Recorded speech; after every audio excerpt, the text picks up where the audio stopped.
Hi everybody, welcome to COVID-19 videos for the day.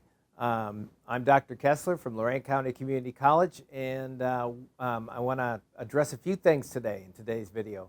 One of the things I'm going to do is talk a little bit about immunity and about things down the line and about how we can protect ourselves. First of all, yesterday I mentioned reinfection. And we talked a little bit about reinfection.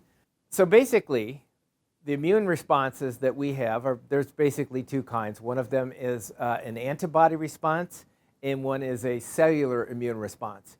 On this particular slide, I just have the antibody response. And what it shows you, and especially look at the curve, look at the graph, and you'll notice that there is a latent period. That is a period where you don't have symptoms.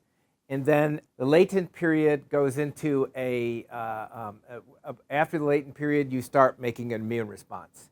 The initial immune response is somewhat big, but then you resolve the infection. Once the infection is resolved, there is no more microorganism. There is no more infection going on.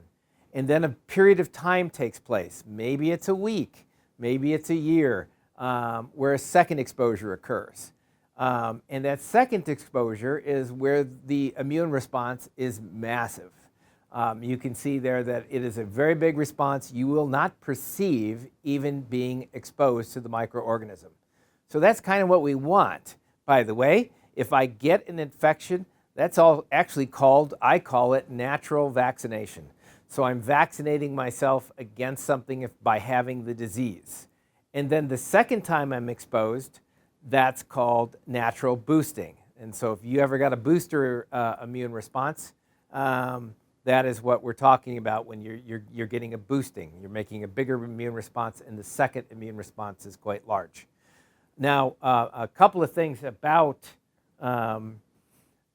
immunity, and one of the things you want to do is stay healthy, and that's get good sleep. These all kind of contribute to having a good immune response. Get exercise. Now, how do you get exercise when you're locked inside with the kids?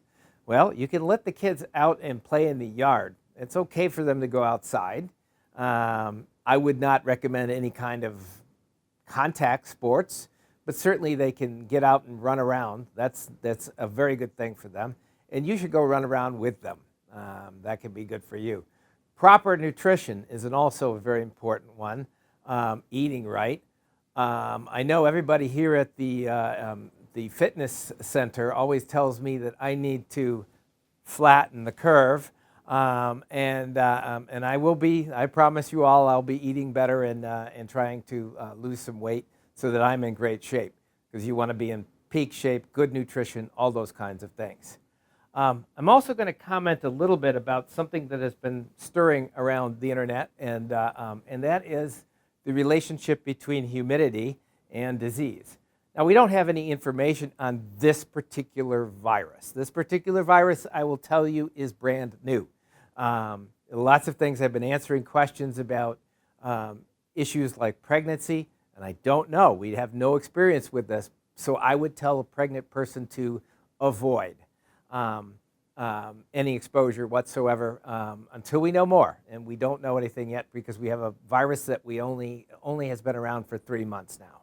These papers are about humidity, and it turns out low humidity is advantageous for two reasons. One, low humidity allows the virus to stay elevated in the air a little bit longer, and also low humidity also appears to impair our immune responses.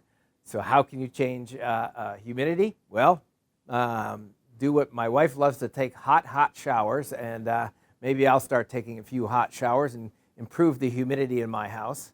Also, if you have, if you cook with boiling water, I know everybody has cleared pasta out of the supermarkets along with the toilet paper, and you might as well start cooking some of that pasta right now, and that'll get some water boiling in the house, and that'll be a good thing.